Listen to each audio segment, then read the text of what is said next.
Tala, salita. Tala, salita. Talata at salita. Pag-asang hatid ng mabuting balita. Tala, salita. Kailan pa man di ka nagbago, pag-ibig mo'y di naglaho, ni minsan di nilisan, lagi kang naroon sa akin.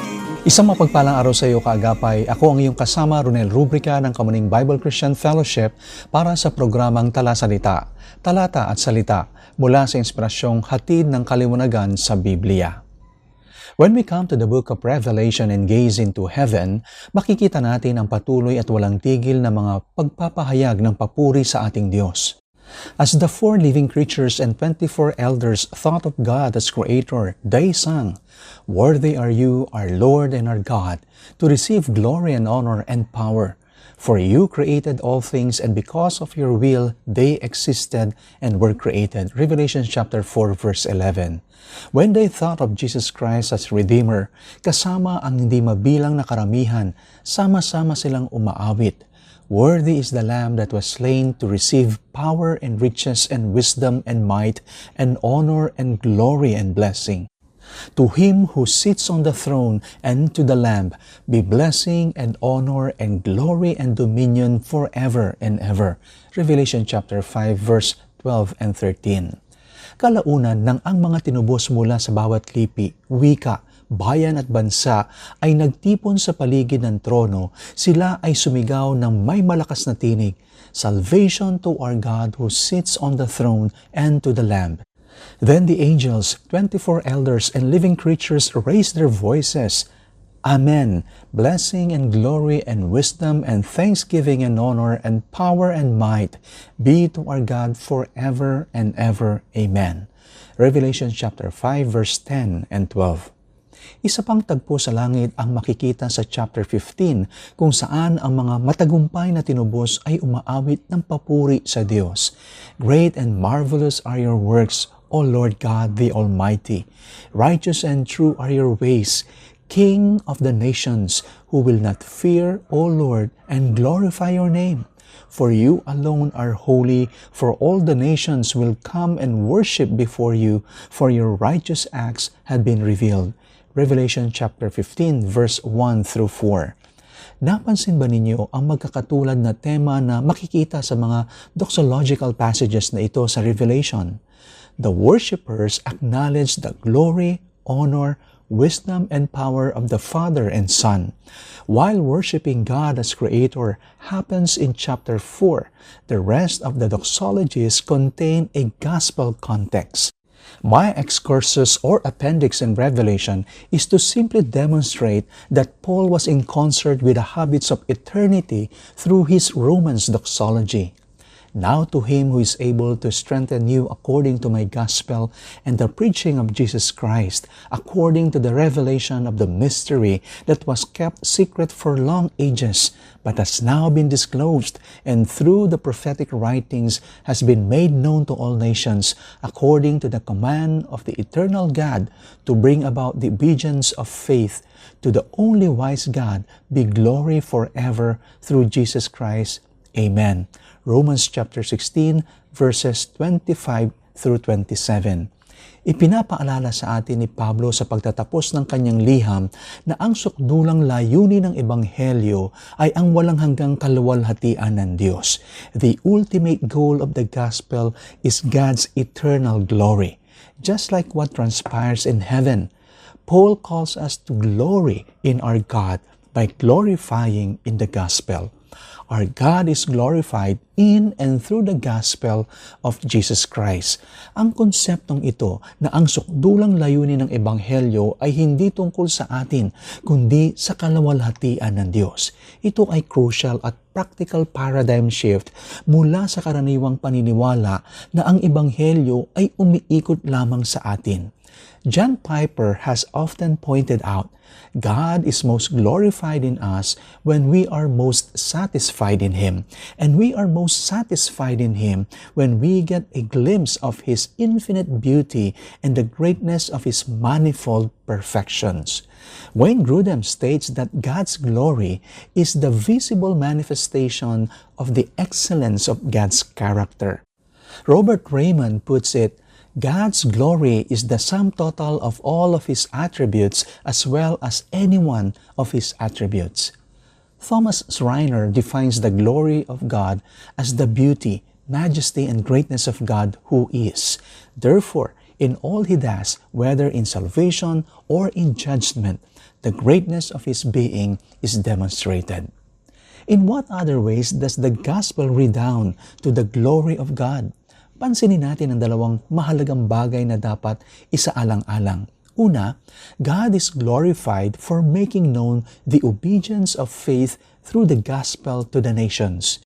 The Old Testament prophets foresaw the day when the good news would be proclaimed to all peoples.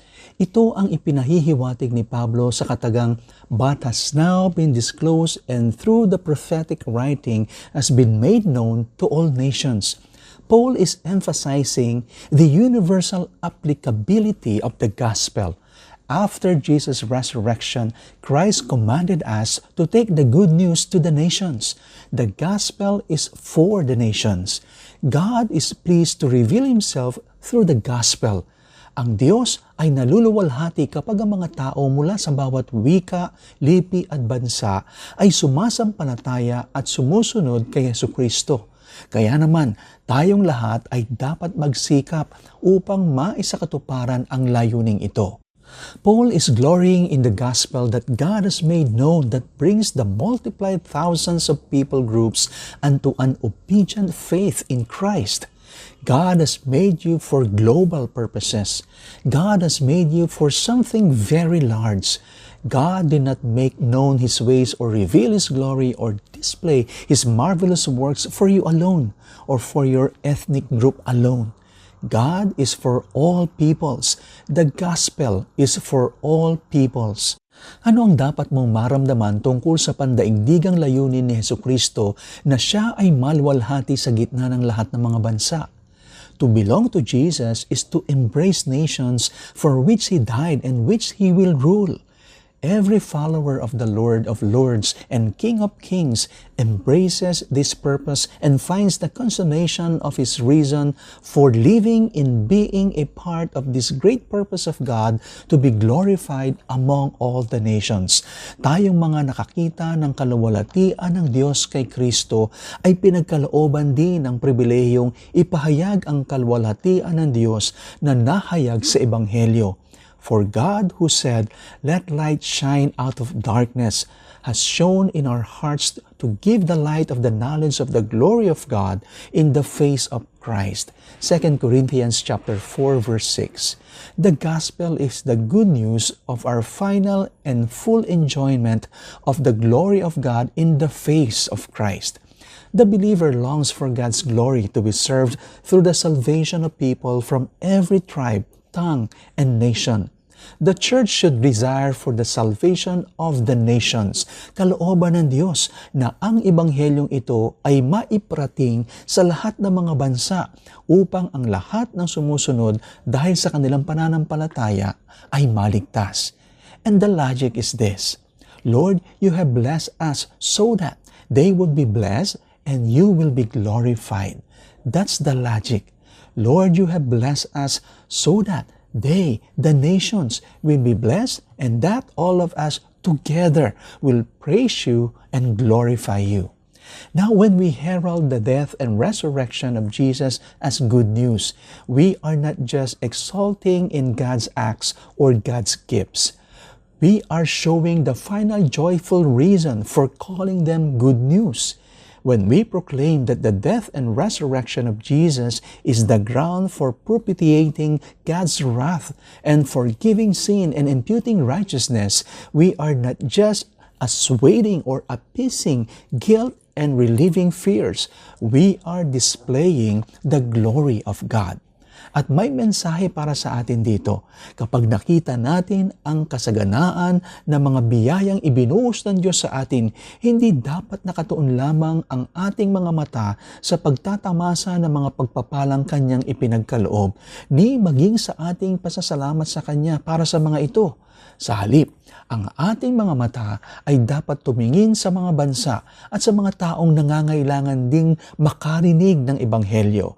Our eyes must turn to the nations. And so, the believer longs for God to be served and praised through the salvation of people from every tribe and tongue and nation. The goal of the gospel is that we would glorify the only wise God through Jesus Christ as we live in obedient faith and proclaim Him to the nations. So what does that mean practically?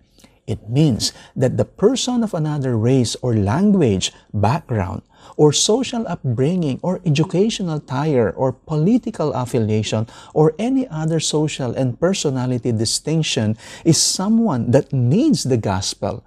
And we might be just the person that can demonstrate and communicate the gospel to them. It is very easy for us to look for people who are just like us to engage with the gospel. But the Lord God has made known to all the nations the gospel of Jesus Christ, leading to obedience of faith. Kung tayo ay iniligtas ng Diyos, mga makasalanang hindi karapat-dapat at hindi karapat-dapat tumanggap ng Kanyang biyaya. Kung tayo ay Kanyang iniligtas at ipinahayag ang Kanyang sarili sa atin sa ganitong paraan, ang ating saloobin sa pagpapalaganap ng Ebanghelyo sa mga bansa ay hindi dapat kailangan nating gawin ito, kundi pribilehiyo nating gawin ito. If you are captivated by the majesty and splendor of the glorious God, you will want to tell others about Him. God's glory and the conversion of the nations are the two great themes of the Scripture, and those are part of the heartbeat of every Christian. That's the goal of the gospel. The call to proclaim the gospel is a call to testify to the beauty and splendor of the Lord and His Christ. And we pray that the Spirit will convict unbelievers so that they see the glory of God in the face of Christ. Naway pagkalooban tayo ng Diyos ng pusong nag-aalab sa pananabik para sa Kanyang kaluwalhatian at sa pagkahikayat ng mga bansa kay Kristo. Ikalawa, God is glorified as the only wise God to whom belongs all glory. The aim in all this is to give God, through the gospel of grace, all the glory.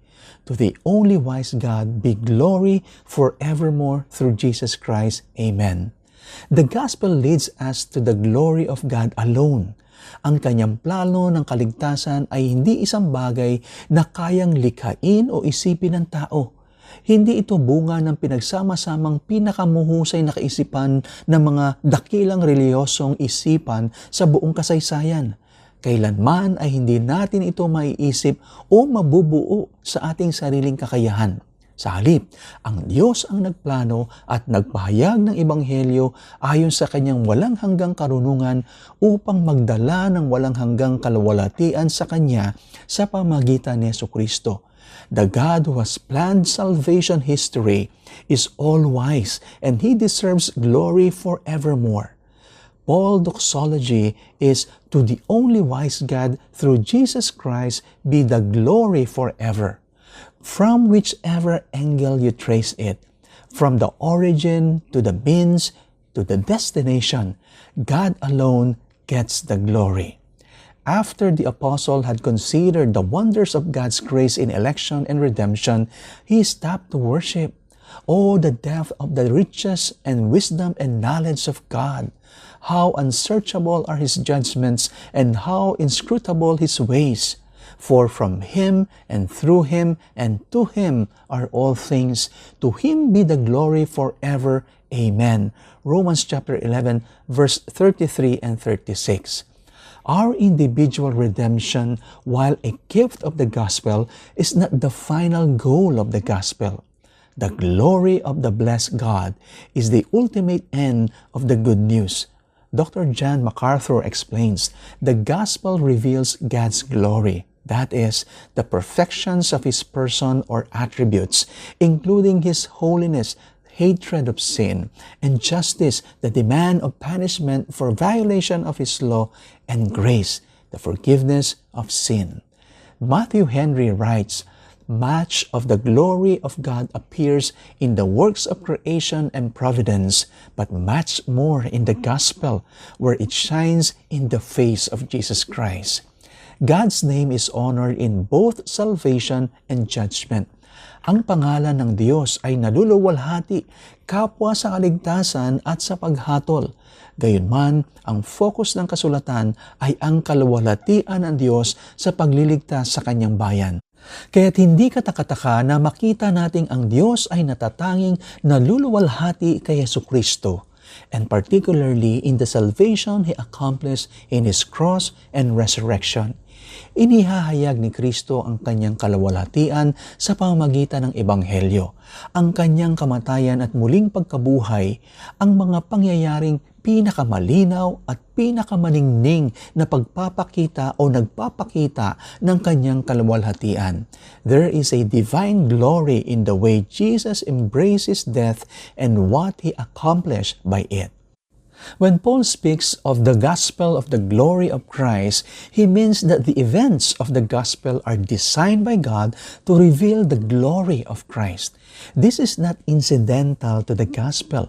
It is essential.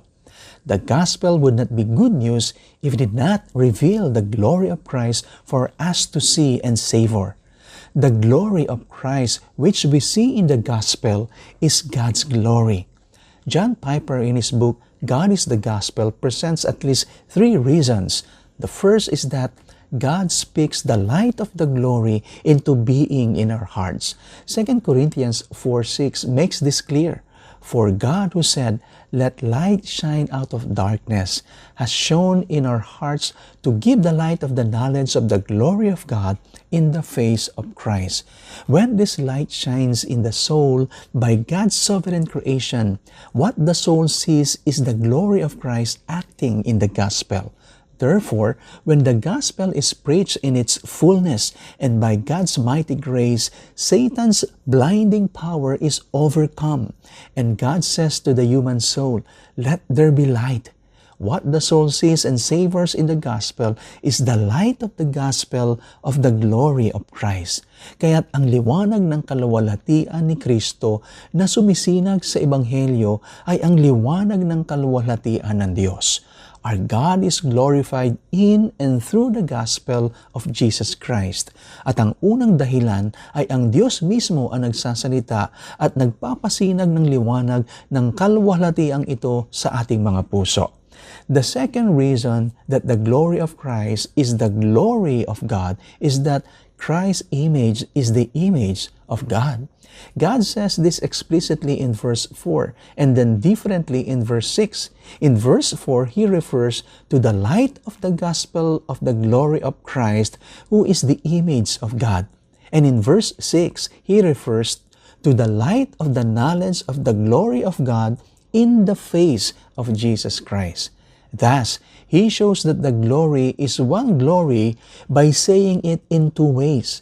First, it is the glory of Christ, but Christ is the image of God. And so it is also the glory of God.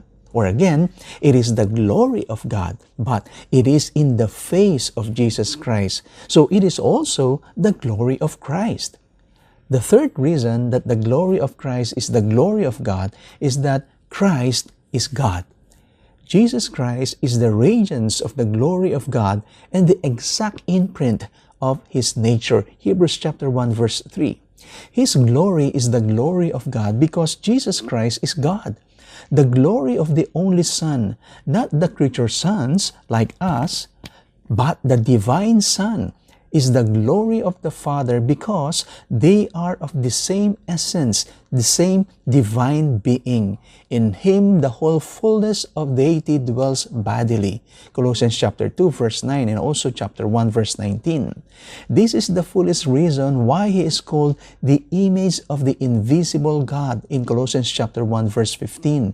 It is also the fullest reason why Jesus said, "I and the Father are one," in John chapter 10 verse 30.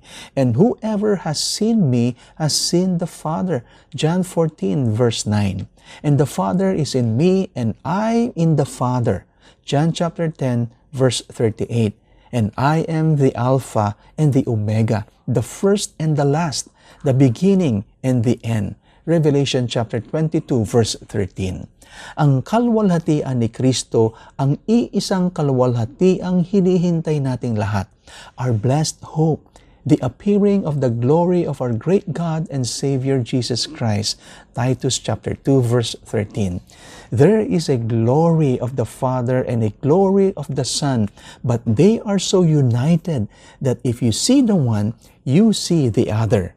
The Father and the Son are so inseparably one in glory and essence that knowing one implies knowing the other, and loving one implies loving the other. Whoever confesses that Jesus is the Son of God, God abides in him and he in God. 1 John chapter 4 verse 15. The Father and the Son are so united that to have the one is to have the other. Mga kapatid, ang mga implikasyon nito para sa pag-unawa sa talatang ito, ang 2 Corinthians chapter 4 verse 4 through 6 ay napakalaki. The gospel of the glory of Christ is the glory of God, for Christ is God. To see the glory of the work of Christ in the events of Good Friday and Easter is to see the glory of God. Consequently, it is not only permissible, but essential to see and savor God in the glory of the gospel. Therefore, the glory of God in the face of Christ, that is, the glory of Christ who is the image of God, is essential to the gospel. It is not marginal or dispensable. Paul calls the gospel of the glory of Christ. This glory is what the events of the gospel are designed to reveal. Sa madaling salita, ang kalwalhatian ng Diyos ang siyang nais ipakita ng mga pangyayari at pangako ng Ebanghelyo.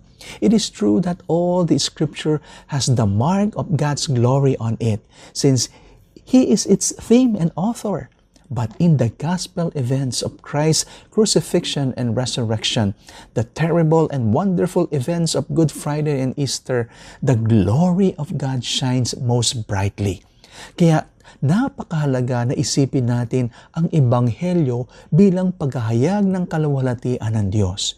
Ito ay idinisenyo ng Diyos upang maging pangunahing lugar kung saan ang kanyang kalwalhatian ay ihahayag sa bawat panahon. Christian gospel is not merely that Jesus died and rose again, and not merely that these events appease God's wrath, forgive sin, and justify sinners, and not merely that this redemption gets us out of hell and into heaven, but that they bring us to the glory of God in the face of Christ as our supreme, all-satisfying, and everlasting treasure. Christ suffered once for sins, the righteous for the unrighteous, that He might bring us to God. 1 Peter chapter 3 verse 18. The glory of God is the heartbeat of all biblical revelation, whether we speak of creation, the fall, redemption, or the final restoration. Ang layunin ng Diyos ay ang magdala ng kalwalhatian sa Kanyang pangalan. God's purpose is to bring glory to His name. The highest, best, final decisive good of the gospel na kung wala ito ay walang ibang kaloob ang magiging tunay na mabuti ay ang kalwalhatian ng Diyos na nahahayag sa mukha ni Kristo para sa ating walang hanggang kasiyahan. The glory of God in the face of Christ revealed for our everlasting enjoyment. Maraming salamat po sa inyong pagsama sa akin sa araw na ito. Ako po ang inyong kaagapay, Ronel Rubrica ng Kamuning Bible Christian Fellowship. Samahan niyo po akong muli sa susunod na episode ng programang Tala Salita, pagbubulay at pagninilay sa mga talata mula sa salita ng Diyos. Dito lamang sa 702 DZAS. Tala Salita, talata at salita, pag-asang hatid ng mabuting balita. Tala Salita.